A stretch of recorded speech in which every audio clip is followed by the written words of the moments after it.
Let nothing disturb you. Let nothing upset you. Everything changes. God alone is unchanging. With patience, all things are possible. Whoever has God lacks nothing. God alone is enough. This poem or prayer was written by Saint Teresa of Avila. She's also known as Saint Teresa of Jesus. Saint Teresa of Avila was born in Avila, Spain in 1515.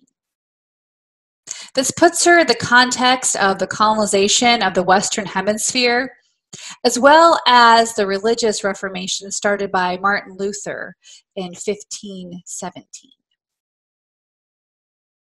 Saint Teresa herself was a religious reformer. She was a part of the Carmelite order of nuns. This cloister was designed to protect and strengthen spiritual practice through prayer and meditation and self-surrender. But she felt like over time that they had become lax in their spiritual lives, that they had lost their purpose. You see, they had these daily invasions of visitors, most of them of high social and political rank, that disturbed the atmosphere with frivolous concerns and mindless conversations.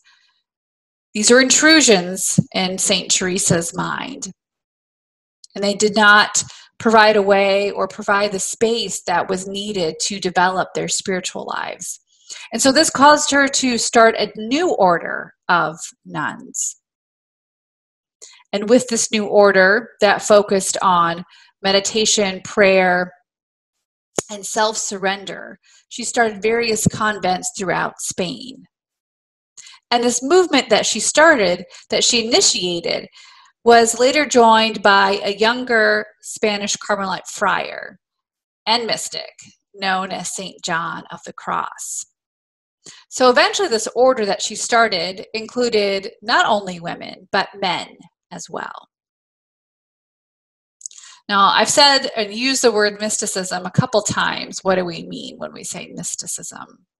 Well, mysticism is the belief that connection with God may be attained through meditation, prayer, and self-surrender. Saint Teresa taught and believed that you should be mindful of your everyday actions, to be aware of how you're embodying God each day. And here, in her own words, how Saint Teresa talked about this embodiment. And I think, too, how she talks about self-surrender, because I think that's another thing that we're not totally sure what that means. So this is how Saint Teresa described it, again in a poem form. Christ has no body but yours, no hands, no feet on earth but yours. Yours are the eyes with which he looks, compassion on this world. Yours are the feet with which he walks to do good. Yours are the hands with which he blesses the world. Yours are the hands, yours are the feet, yours are the eyes. You are his body.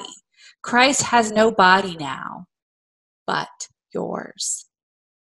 No hands, no feet on earth, but yours. Yours are the eyes with which he looks, compassion on this world. Christ has no body now, but yours.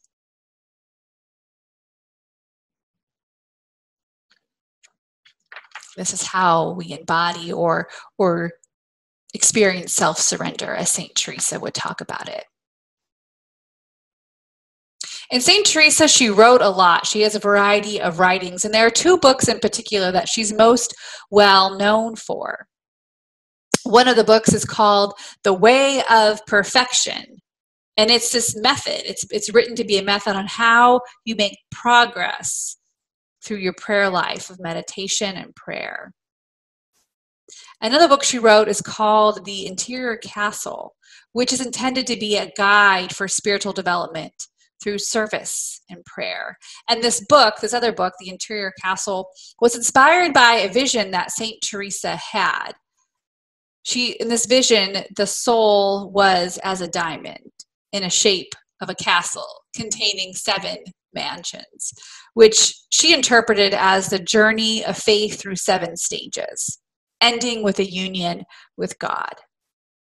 Both of these books were written in about 1577 or so. However, they weren't published until after her death in 1582. Now, due to her writings and her impact around the world, not only in the Catholic Church but beyond, Pope Paul VI in 1970 proclaimed Saint Teresa the first female doctor of the Church.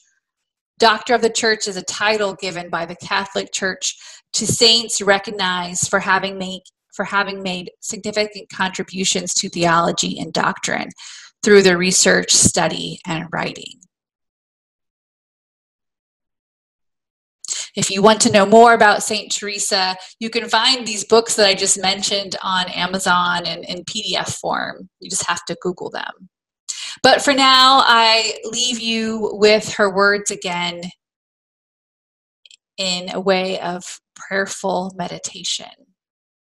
And following this time together, you'll hear these words in a Taizé form, in Spanish, of course, Nade te tuve.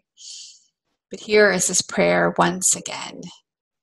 May it carry you throughout the week. Let nothing disturb you. Let nothing upset you. Everything changes. God alone is unchanging. With patience, all things are possible. Whoever has God lacks nothing. God alone is enough.